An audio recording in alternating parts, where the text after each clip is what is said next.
There are 3.9 billion Android devices on the planet, and today we're going to be using one of those Android devices to go back in time and play games in an old school fashion, and even play some new school side-scrolling games that I think are absolutely phenomenal. This is the Anbernic RG 406H. Let's take a look at it.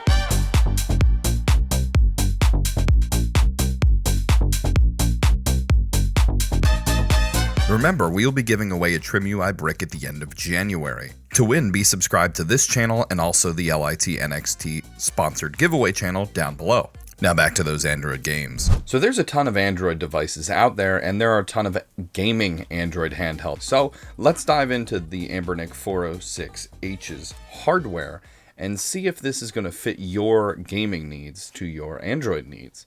I think you may be surprised. And for hardware, we have a 4-inch IPS screen at 960 by 720, a 5000 milliamp hour battery with Wi-Fi and Bluetooth. Moving on to hardware, we have two joysticks that are Hall effect and really tall, and they are clicky and not squishy. They also have a light ring around the bottom, which is a nice touch. The D-pad, which is squishy and not clicky, is recessed and made into one large piece, which is kinda nice. Reminds me of the Game Gear. We also have a home and Anbernic button that are clicky and not squishy, ABXY buttons that are squishy and not clicky, start and select buttons that are clicky and not squishy, in addition to being recessed into the face of the device. On the left and right hand sides of the device, we have nothing but grips. On the bottom, we have two speaker capsules that have grills, which is very nice, so no crusties getting there. We also have a USB-C port, headphone jack, and SD card slot. On the back of the device, we don't have a lot. We have an air intake with a grill, which is nice for no crusties, and some Anbernic hieroglyphics. On the top, we have LB and RB, which are clicky top bumpers, and we have LT and RT, which are the back Hall effect triggers, which have some resistance, but no clicks or squish.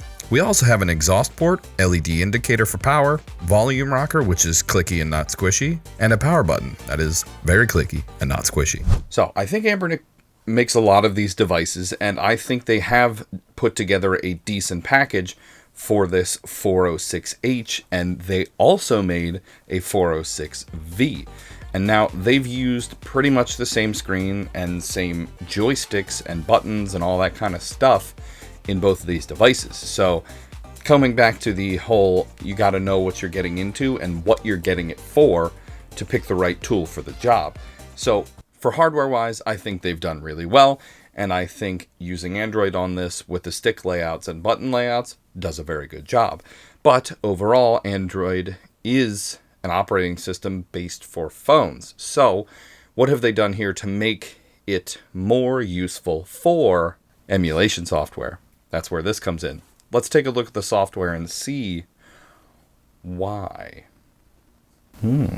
Delicious smelling software aside, this thing gets a lot of gaming done. Android means that we can do plenty of game streaming, which works okay on here due to the screen size. But what really works well is the Android gaming. Anything that you can install from the Android store works really well, even if you don't have a controller option on the game because of Anbernic's overlay. You can use it to change where you want your keys and have it be like their screen presses, which works really well for games that don't have optimized controller input. But when we're looking for emulation software, that's where this thing really shines. The 8 and 16-bit eras of things work awesome because this thing has got plenty of power to get all the way through that. That means our Game Boy Colors, Game Boy Advance, all the way up to our 3D consoles work great on here. Stuff like the Nintendo DS runs great on here. The PSP runs just fine, but the screen for me is a little bit small.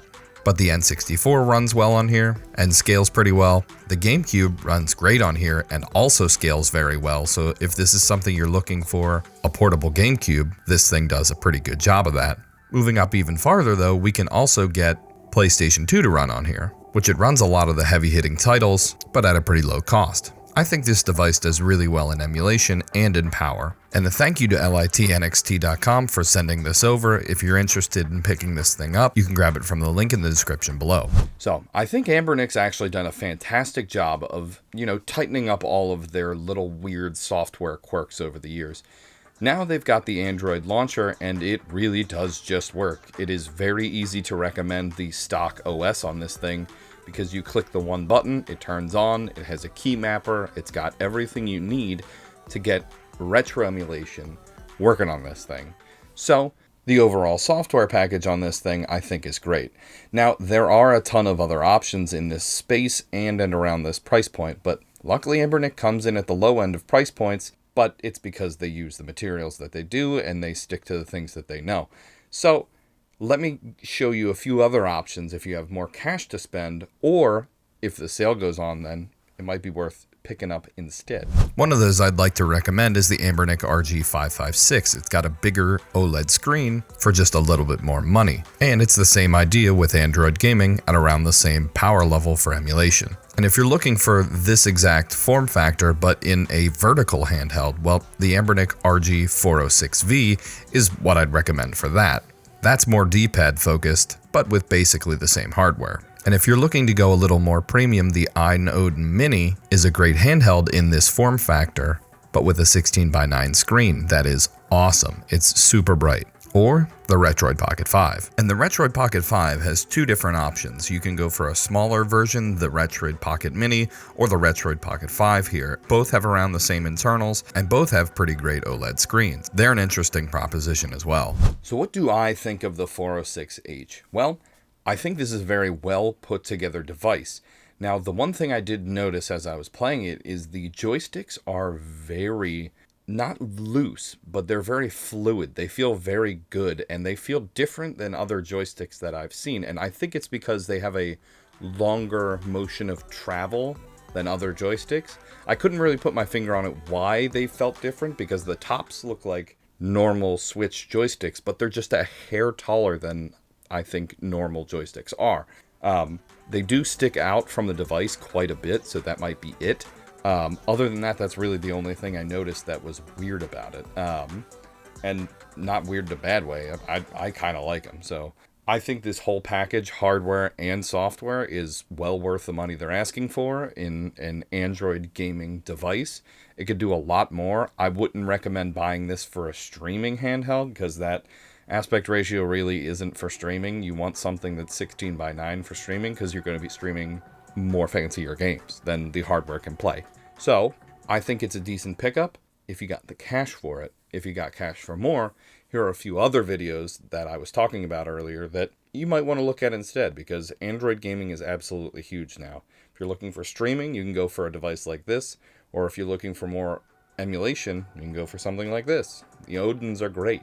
And if you haven't subscribed, please do, because it does work for giveaways for you, and it helps me out. Do this a little bit more for just a hair more pennies a day. That's all I've got today. I'll see you down the emulation rabbit hole.